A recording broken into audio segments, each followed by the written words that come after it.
See, my fragrances transport me. They take me from where I am and where I have to be to where I would like to go. Is it a French Riviera? Is it an Italian vacation? Am I living my best life in Antalya? I don't know, but these fragrances can take us there, and I want mine to do exactly that. Now it's the summer season, and it's time to pull out all of those citrusy, green, fresher fragrances that evoke vacation vibes, summer energy, carefree, on a beach, living our best, unbothered life. And I've been enjoying myself testing a whole bunch of fragrances that are supposedly, allegedly giving exactly that, and I want to report back to you. We're getting into some of these summer fragrances, some fresher versions of things we may or may not like, and I have some things to say. So if that sounds like your kind of thing, then stick around and let's get into it.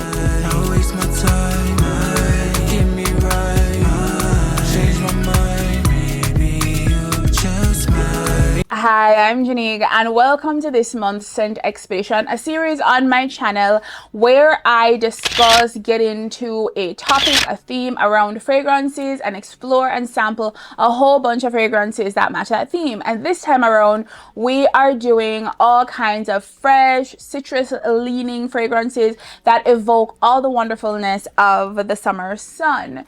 Now, I've done this many times before. Last month was all about florals because, you know, spring, and before that it was all about, you know, niche vanillas. I've done all types, and I will link the playlist above. So if you are interested in checking that out, you can have an opportunity to do so. You can always let me know in the comment section what ScentXpedition theme you would like me to explore next.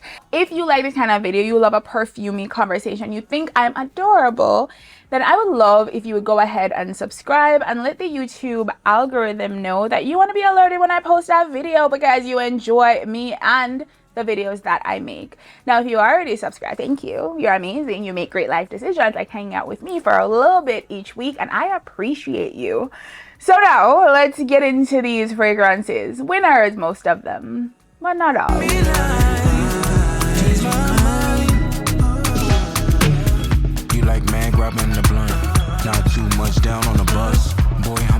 So the game plan, because there's always a game plan, is we're going to go through categories basically, and we're going to do it by diminishing return. We're going to start off with citrus, go to green and herbal, finish off with everything else, the fruity, the marine, the aquatic, the woody, all of them. I'm going to start off each category with my favorite to not hold you, and work my way through to my least favorite of that category. It doesn't mean it's terrible, it's just that the other ones were better or more suited for me personally, but I'll do my best to actually describe the fragrances, because just because I don't like it, it don't mean it's not for you, basically. So let's start off with my favorite category of them all, and it's citrus. Y'all know how I feel about a citrus fragrance. I love tart, I love sour, I love fruity. I find it so bright and refreshing. First fragrance in this category, y'all, is a Guerlain fragrance from the Aqua Allegoria line. And I say that with a little bit of surprise because y'all know, if you watch me for a little bit of time, that last May, I bought a fragrance from the exact same line, a citrus fragrance, for my birthday. And it's one of my favorite lemon sorbet smelling fragrances ever. And then I went and tried this one, and y'all, I love it so much. It is a very different type of fragrance, but it's still very good, and it's called Pera Granata. So it's basically sweet, juicy, watery pear. Oh, it's so good. You get the pear coming through real heavy, and it is balanced off by a very bright, fresh grapefruit. A lot of the grapefruit fragrances, I find them to be very sweet, like candied grapefruit kind of vibes. Or it has like a much greener sort of slant to it. This is the grapefruit I grew up eating in the morning when I was on a diet. Like, that is the vibe of the grapefruit in here. Just sort of puckering and bright and sunny and citrusy. And you smell both of them at the same time. You get the grapefruit, you get the pear, and they're coming together. And it's, now they list a whole bunch of other shit in this fragrance, like musk and osmanthus and hedion, which I think is like a synthetic name for jasmine. And there's bergamot. You get the bergamot, right? Like, they list florals, they list other things, but it's really the name. It's pear, it's grapefruit with a little bit of bergamot. My second favorite of all the ones I tried, and I tried this a bunch, and I was put onto this fragrance from my girl, right? Who is one of my favorite people who I met through YouTube. And she put me on to Mancera's yuzu, fabulous yuzu. She put me on. She knew me. She was like, Jeanique, fabulous yuzu. And she was right. Number one, as a citrus note, yuzu is one of my favorite. Now, bergamot's a lot more popular. Yuzu is not cheap to synthesize, right?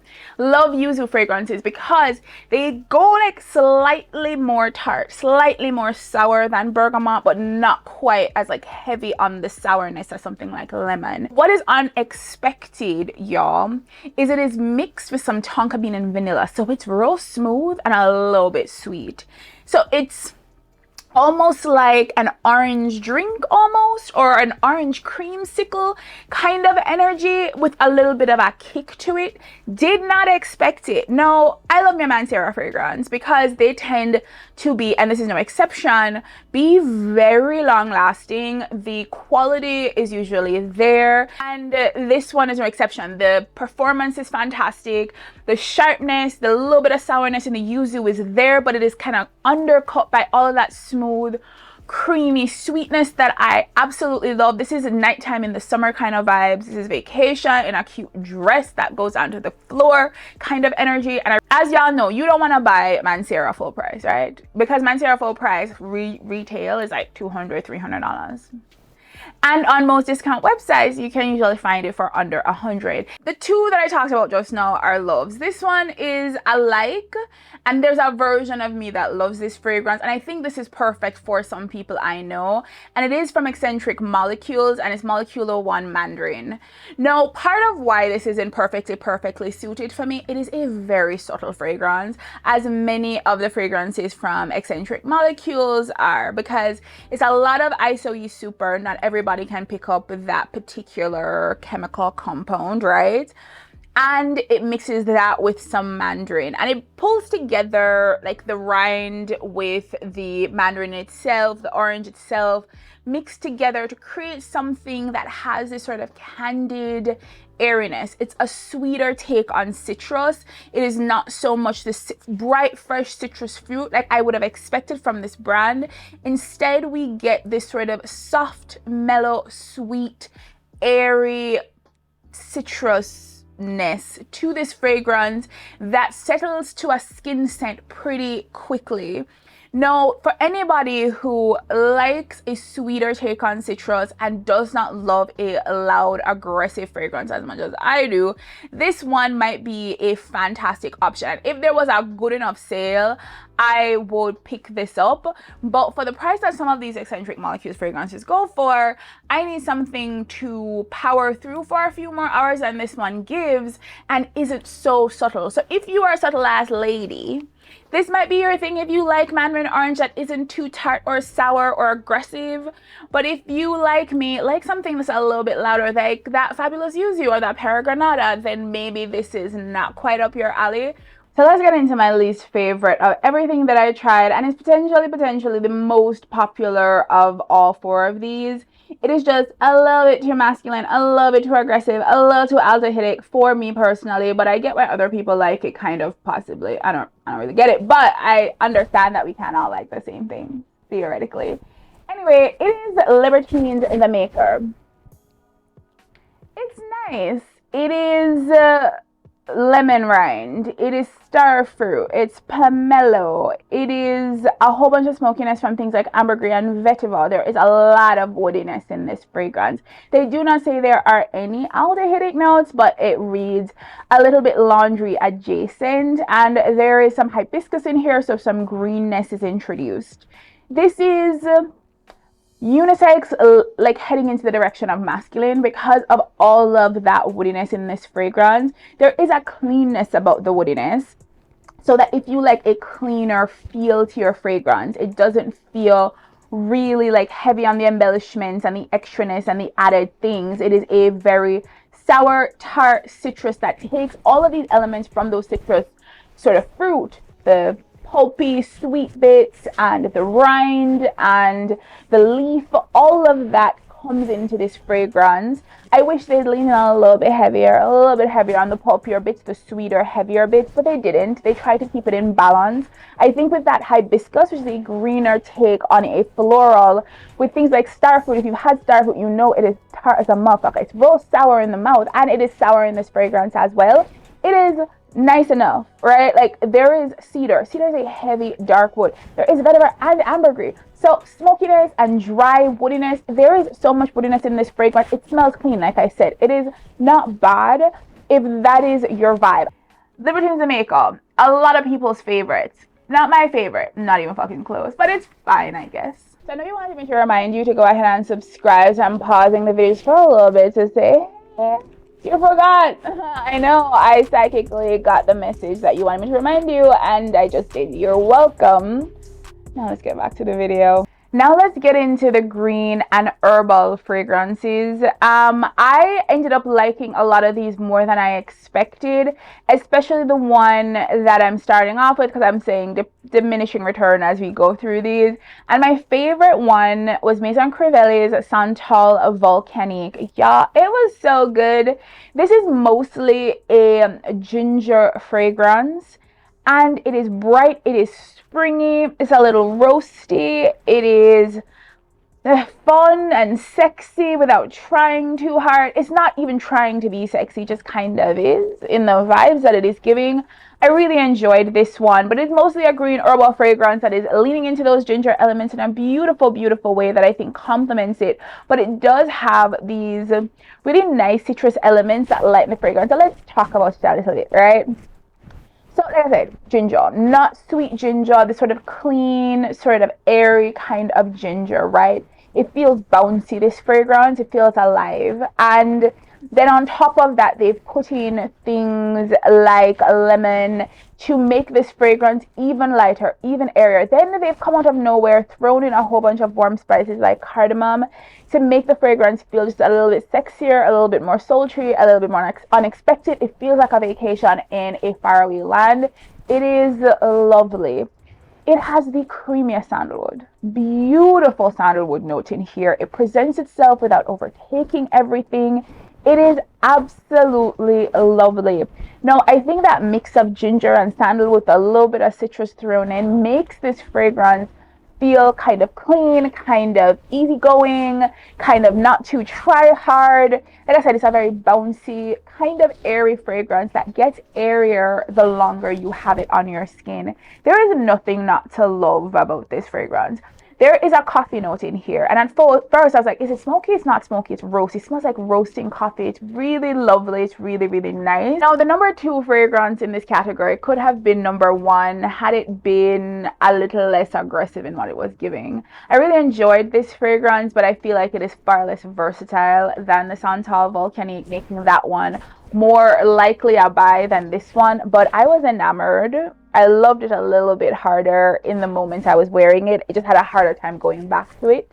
And it was Monsiage's Eau de Celery. It is what it sounds like. It is Eau de motherfucking celery. Celery. It's a celery fragrance with a whole bunch of greenness. I think what I found interesting is that so many green fragrances try to cosplay as other things, and this one doesn't. It leans into those celery smells, and I'm like, do I want to smell like celery? And I put it on, and I was like, kind of.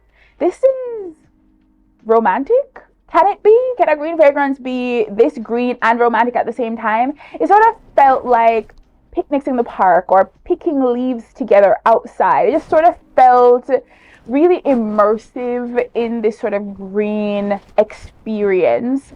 And for that reason, I really enjoyed this. This is not a shy fragrance. It's not a shy green fragrance. It takes those elements of celery and it amplifies it with the vetiver, making it feel bigger and louder than you might expect. And it just sort of overtakes you. You have to love a green fragrance. You have to want to smell like the inside of a celery bag. I don't know.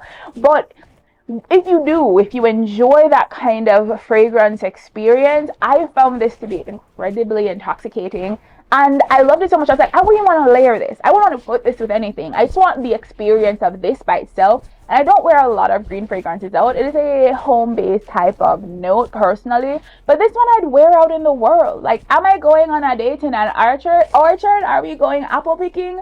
Because this is a fragrance I wear in a floral dress and looking like, I don't know, I hike. Crazier things have happened. But fully enjoyed this one. Thought it was incredibly interesting and beautiful and really unapologetic in what it was giving. And I thought, cheers to you, Monsieur. Never tried a fragrance before, but now I need to know more. Now let's talk about my least favorite in this category. It's not a terrible fragrance. I thought it was fine. It's just sort of not memorable, or it doesn't stand out, or it isn't special in any way, basically.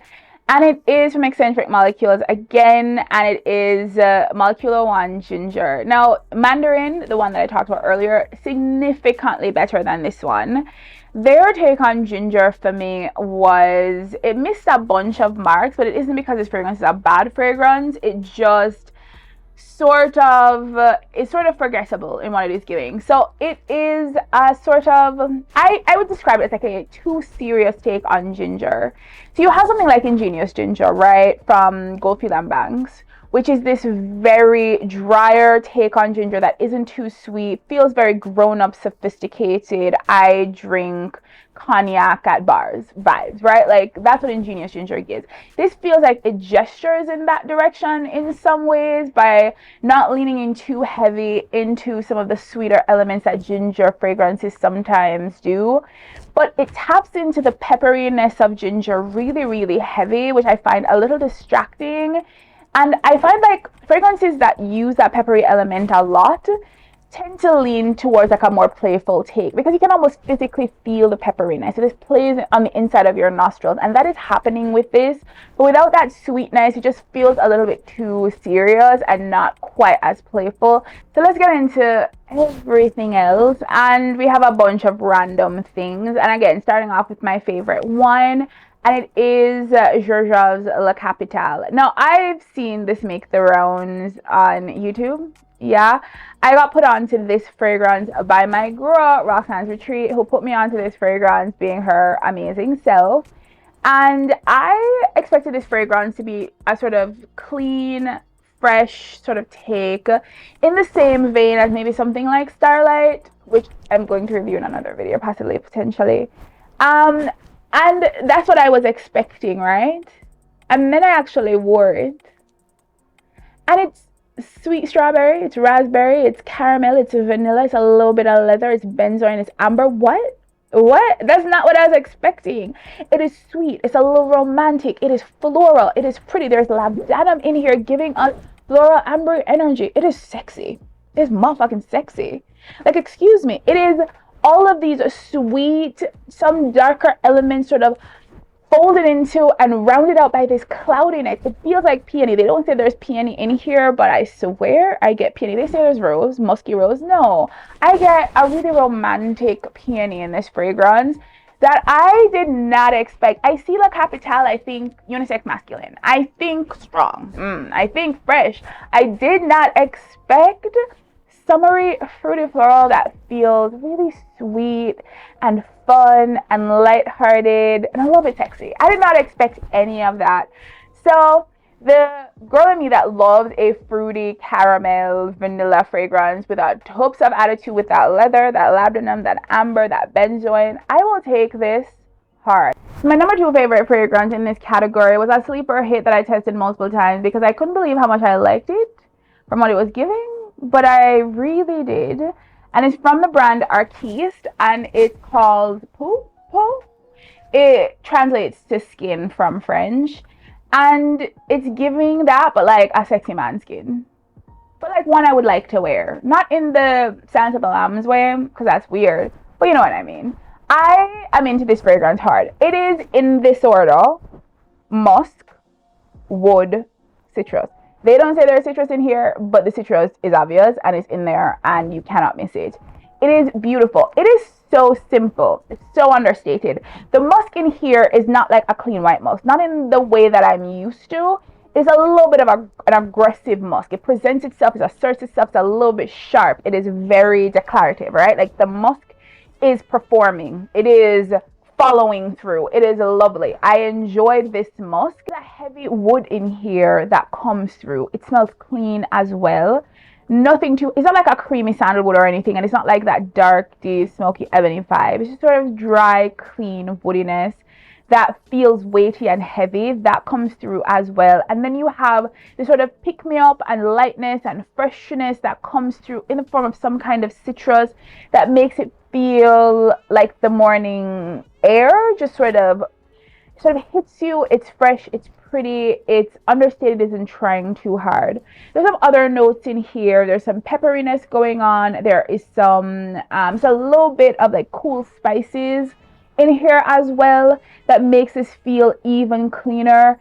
As it dries down, it gets a little bit airier and airier and airier, becoming even more of a skin scent as it goes, but it has pretty good staying power, pretty good longevity. And it feels like a very grown everyday fragrance where you're not trying to make any bold statements, you're not trying to impress anybody. You just want to smell good and mostly like yourself. The last fragrance in this category by a country mile, it wasn't even close to the rest of the other ones, is from a Tat Leaf d'Orange, and it's Sous Le Pont Mirabeau. And I almost liked this fragrance, not love. I almost liked it, but didn't. It was fine, but there are things about it that just didn't work well for me personally. I don't know who they'd work for, but maybe somebody. The first thought that came to mind when I put this on was it sort of reminded me of watermelon, right? Like that sort of watery sweetness, but very sweet sugariness, right? That doesn't have much cutting, biting, anything to it, but make it fig, because it's a fig fragrance. And I say fig leaf, but there isn't much greenness to this fragrance at all. It is a sugary fig smell that isn't particularly dessert-like. It's like watery fig sprinkled with sugar, basically. And there isn't anything to really balance out that sugariness, to really cut through it. No tartness, no sourness, no greenness, no florals, nothing to sort of provide a counterbalance to all of that sugariness, but it's sugary wateriness, and it just sort of feels like you get lost in it, and that's all that's really happening. And then out of nowhere, unexpectedly, you get this hit of mint. And I thought to myself, who asked for that? Why? I don't get it. I don't understand where the mint comes in. Maybe that's supposed to cut through the sweetness, but it doesn't. It just adds mint. So it sort of feels bubblegum-esque in sort of the vibe I'm getting, but watery. I was kind of confused. Like I said, it's not bad because it's a sugary fragrance with mint. There's nothing to dislike about it, but nothing to get super excited over. And so, yeah, I had said before, the last samples video, I think the last one, I tried something from a Tat Leaf d'Orange. This was the Jasmine and Cigarettes fragrance. And I was like, oh my God, I'm so blown away. In the past, a lot of their fragrances have low-key disappointed me. They haven't been hateful, but they just have not been amazing. And here we are back to that again. It's not hateful, it's just not fan-fucking-tastical. It's fine. So this ScentXpedition was clearly a winning one. I went, I traveled, I ventured out, and I came back with a few new loves that I was happy to share with you. Luckily, a lot of the fragrances in this video I have larger samples of, 10 mils, 8 mils, whatever, and so I get to wear them for longer periods of time and really lean into all of the magic they're bringing to my summer. And I'm excited to put that to y'all because maybe there is a gem hidden among these for you. Now, if you enjoyed this video, maybe you would enjoy some of my other ScentXpedition videos. I will link my last one that was all about beautiful floral fragrances, maybe my most successful ScentXpedition ever, and I will link it above so you can check it out if you're interested in floral fragrances. Thank you so much for being here. I really appreciate it. If you haven't done so already, please go ahead and subscribe, and if you've already done so, thank you so much. I appreciate it. Again, I am Jeanique, loving all things summery, citrus, fun, and planning to bring y'all all the tea about all of those things all summer long. If you can stand me, I will keep coming to y'all, and I'll see you in the next one. Bye, y'all.